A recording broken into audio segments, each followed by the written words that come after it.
Saya tahu tidak secara kebetulan saya ada di GKI Sahabat Mulia. Jadi kedepannya itu pekerjaan Tuhan itu saya yakin sekali akan ada buah di sana. Tapi kita lakukan punya kita dulu, nanti sudah kita buat kita punya yang dengan kekuatan Tuhan, Tuhan akan melakukan apa yang menjadi bagian Dia. Waktu saya tidak sempat dengan ibadah Zoom, tapi saya dengar dari penjelasan Bapak Tangkas, Ibu Desi menyampaikan firman Tuhan tentang pertanyaan Yesus tentang apakah engkau mengasihi aku ya? Yohanes 21. Lalu Bapak Tangkas juga membagikan firman Tuhan di hari Kamis ya. Ulangan pasal 6 tentang hukum kasih, bagaimana cara mengasihi Tuhan itu. Ada cara-caranya itu. Itu sangat benar sekali, dan saya juga masih ada di tema tentang kasih. Saya ajak kita semua buka dalam khotbah Yesus di bukit, Matius pasal 5. Ayatnya yang ke 43 sampai 48. Kita akan membaca ini berbalas-balasan. Dimulai dari saya ayat 43 dan saudara-saudara jemaat sampai ayatnya yang ke-48. Jadi kita mulai membacanya. Matius pasal 5 ayatnya yang ke-43. Kamu telah mendengar firman, kasihilah sesamamu manusia dan bencilah musuhmu.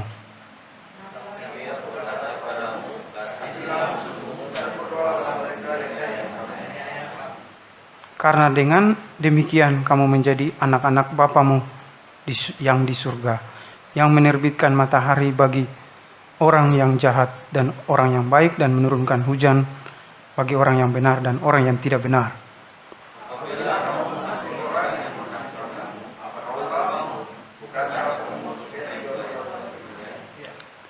Dan apabila kamu hanya memberi salam kepada saudara-saudaramu saja, apakah lebihnya daripada perbuatan orang lain? Bukankah orang yang tidak mengenal Allah pun berbuat demikian?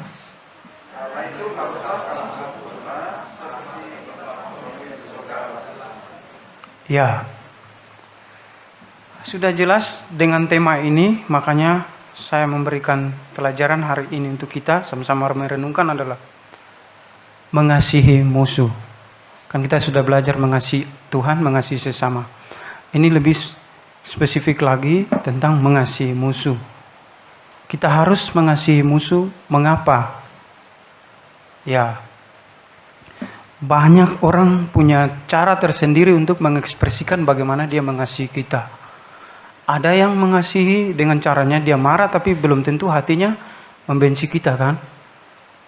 Ada juga yang mengekspresikan bahasa yang sangat santun kepada kita, tapi nanti dia hatinya tidak suka sama kita. Misalnya demikian, tapi saya tidak membahas itu. Saya akan membawa kita untuk merenungkan ini, yaitu dengan tema mengasihi musuh. Mengapa kita harus mengasihi musuh? Kalau kita mempelajarinya, berarti alasannya adalah karena itu adalah perintah Tuhan yang harus kita lakukan. Ayatnya yang ke-44 dengan jelas di sana mengatakan bahwa tetapi aku berkata kepadamu, kasihilah musuhmu dan berdoalah bagi mereka yang menganiaya kamu. Jadi dari kata itu bernada imperatif, yaitu perintah.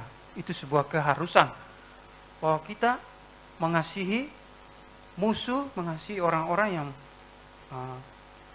jahat sama kita. Mengapa kita harus melakukan itu? Karena itu adalah perintah Tuhan.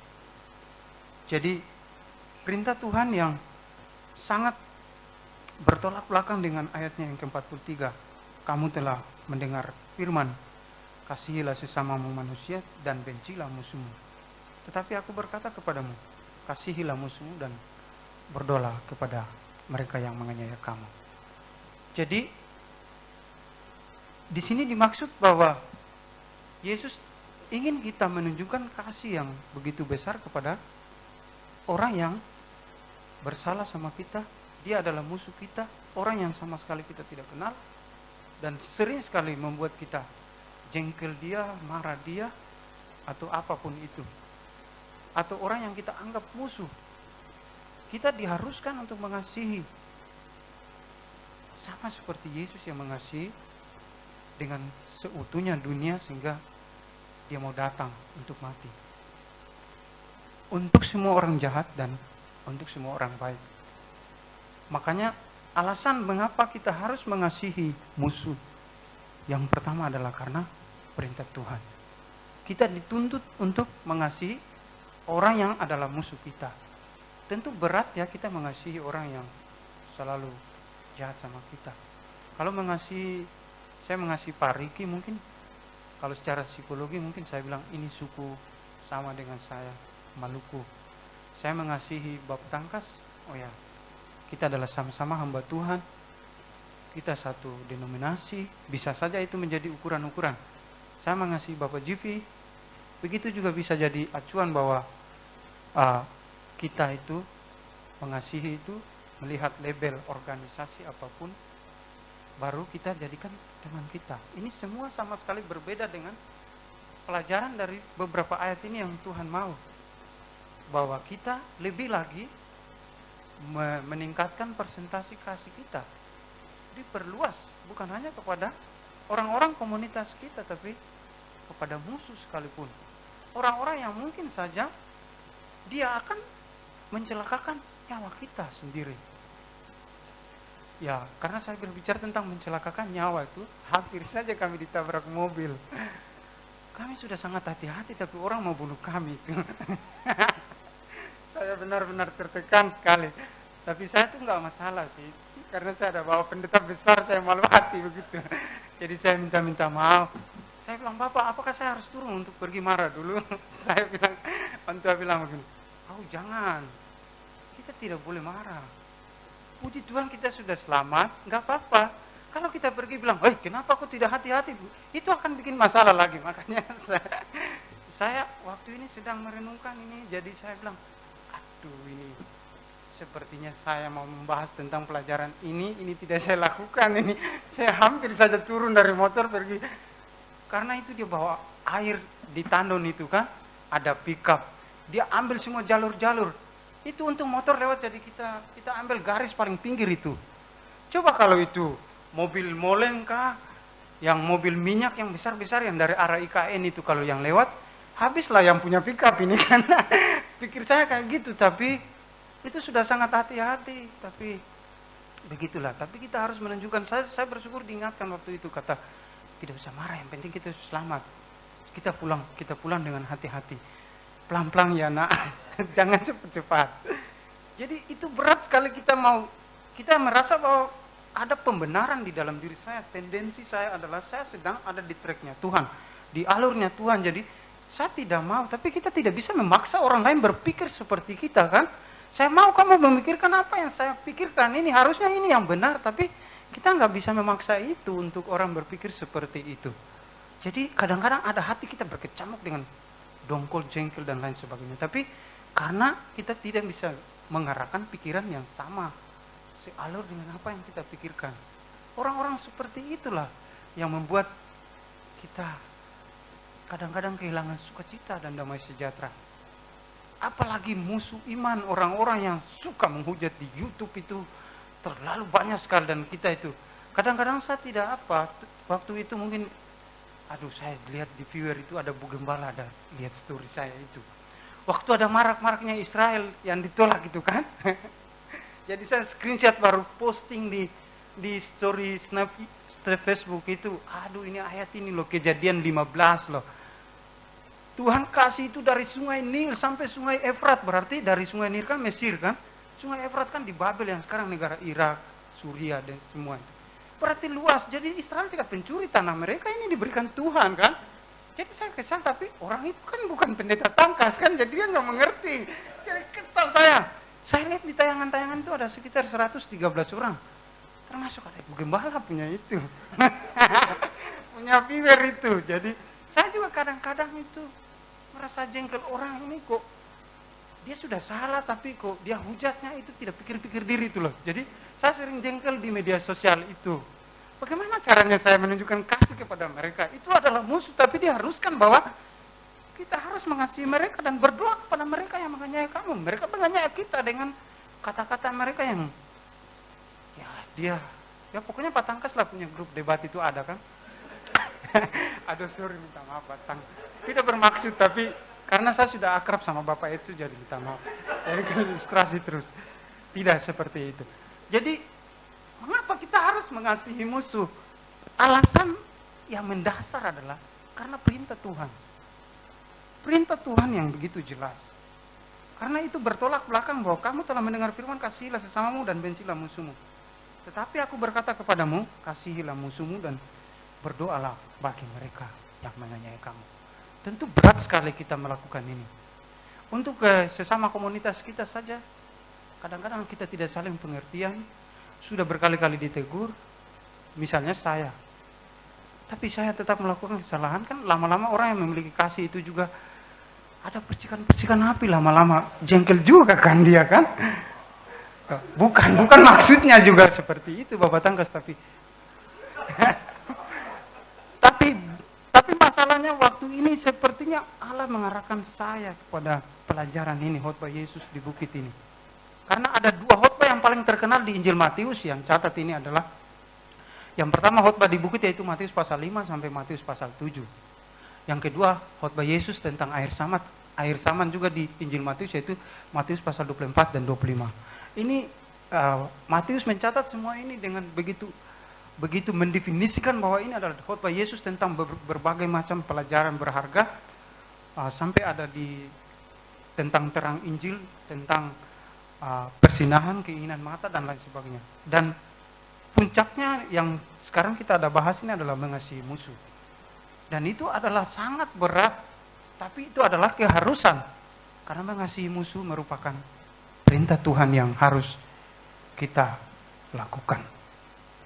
Jadi kalau ada orang yang biasa-biasa dengan kita komunitas kita mengasihi musuh, dijelaskan di sana bahwa orang jahat juga tahu melakukan itu kalau di ayat-ayat selanjutnya.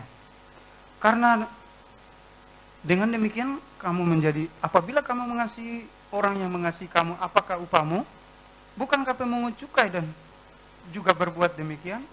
Dan apabila kamu hanya memberi salam kepada saudara-saudaramu sesama GKI misalnya, apakah lebihnya daripada perbuatan orang lain? Bukankah orang yang tidak mengenal Allah pun berbuat demikian?